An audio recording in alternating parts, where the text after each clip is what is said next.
So let's talk about the basics of sponsorship and what is it about um, being a sponsor for someone. So there are certain responsibilities once you decide that you want to reach out and become friends with someone and invite them to a Cursillo weekend. Here's some indication of things to think about. So our founder Edward Bonin, this is what he says: Cursillos, meaning the Cursillo weekend, are held not so that there will be a large number of Cursillistas, but to have living and active Christians. Okay. Sometimes a sales guy like me, right, get caught up in performance results. Man, we got to get people there. We got to blow this place up. It's easy for me to fall into that without realizing, if we've got 50 cursistas in there, but only 25 really want to live their faith, the other 25 are just there. We don't really know, but you know, we want the 25 ones that will be active, the ones that will maybe take the Cursillo weekend. Now we know not everyone does, and the Holy Spirit will guide them, not us, right? But the idea is not numbers. The idea is numbers of active Christians that are pursuing their faith through piety, study, and action, right? Let's talk about the purpose of sponsoring.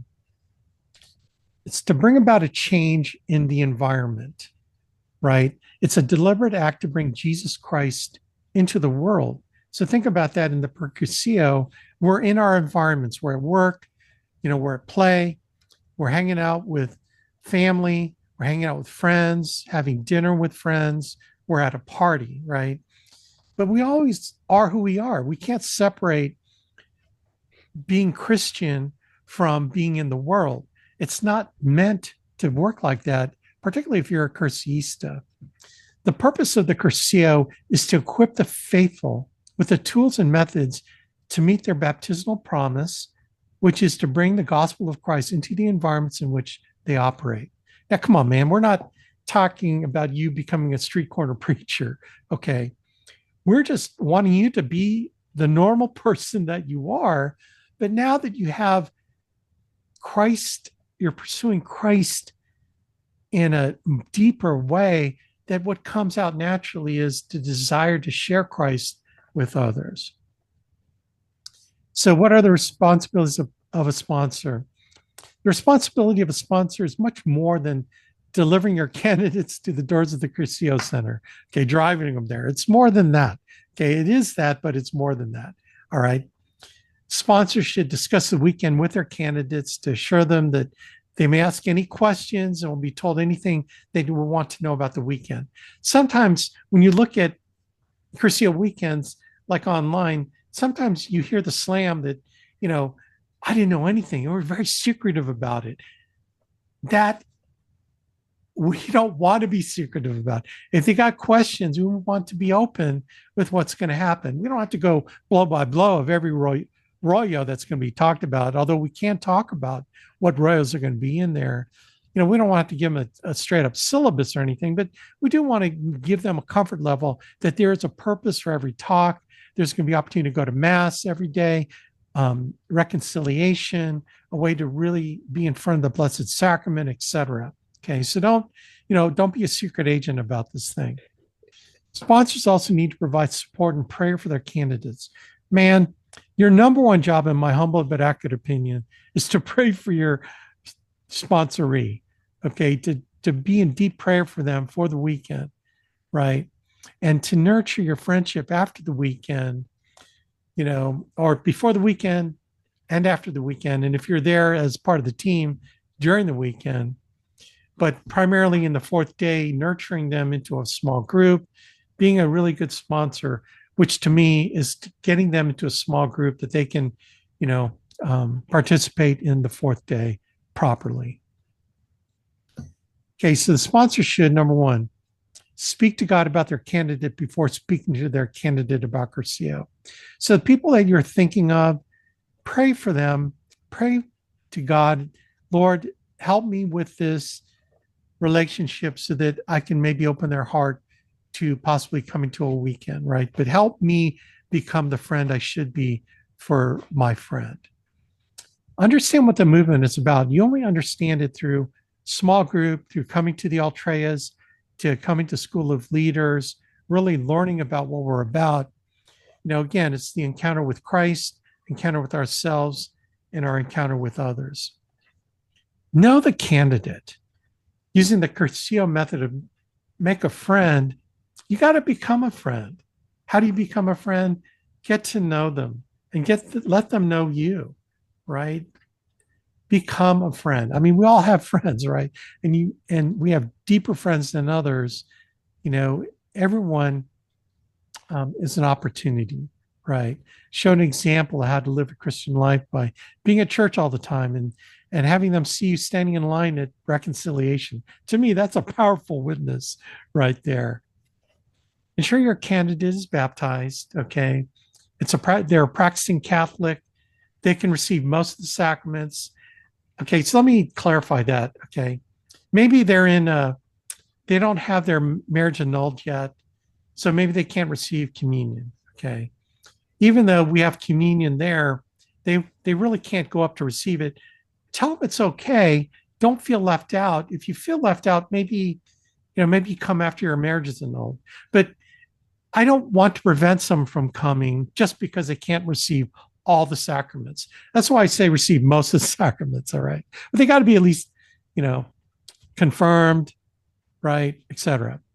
They can make rational decisions.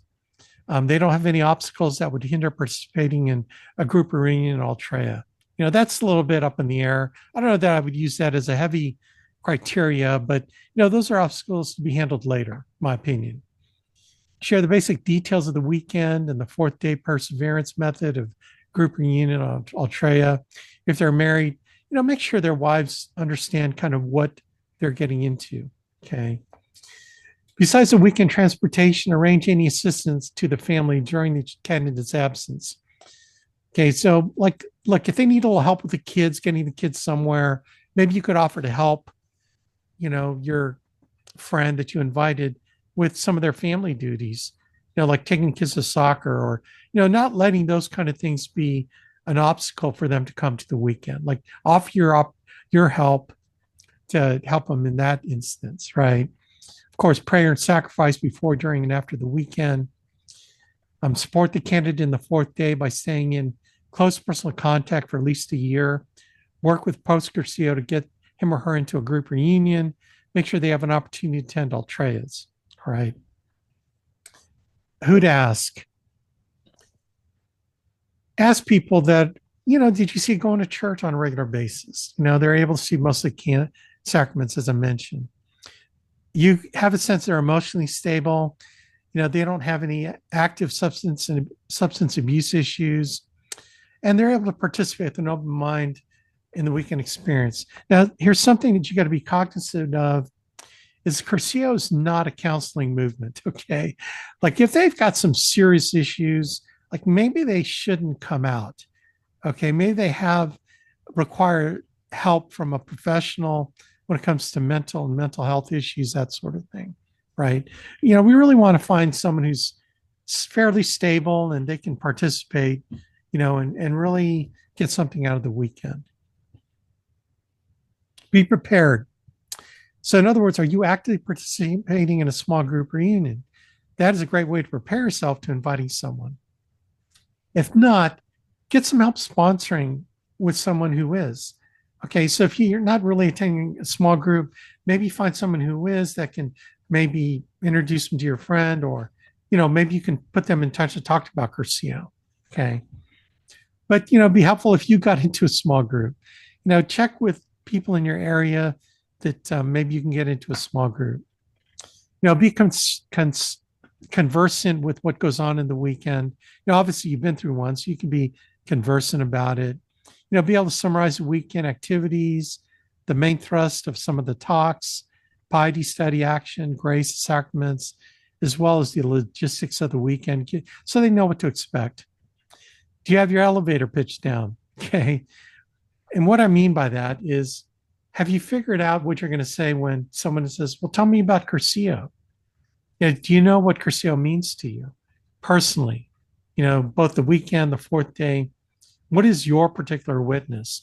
And I think it's something to practice. Write it down on a piece of paper so you can answer that question. So tell me, what did the weekend do for you? And be able to just, engage, really jump in, be able to answer questions.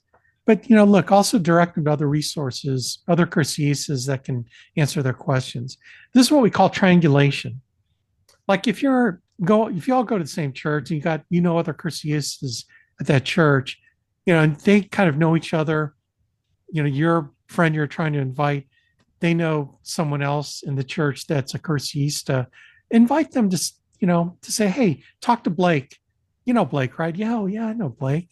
Yeah, talk to Blake. You can ask him a bunch of questions about his experience at Curcio, or vice versa. If you know that a Cursista knows your friend you're trying to invite, plant the seed with your Cursista buddy. Hey, look, I'm inviting George. George that goes to the 10 o'clock mass. Oh, yeah, I know George. Hey, listen, do me a favor. Can you reintroduce yourself, to go up to him and, tell him about Curcio, like mention that I talked, that I invited him. And then, just go up to him and, say something. And that's kind of a third party credibility. That's not just you, there's someone else that he knows that's a Cursista. There's sort of strength in numbers. In other words, when they know three or four Cursises around them in all their different groups of ministry that they do, or social circles, they won't feel so alone. It's like, I had no idea, Sally was in it and Mary's in it and Martha. I didn't know they were in. Oh yeah, yeah, you should talk to them. Then they're feeling like, oh, there's some credibility here. Okay.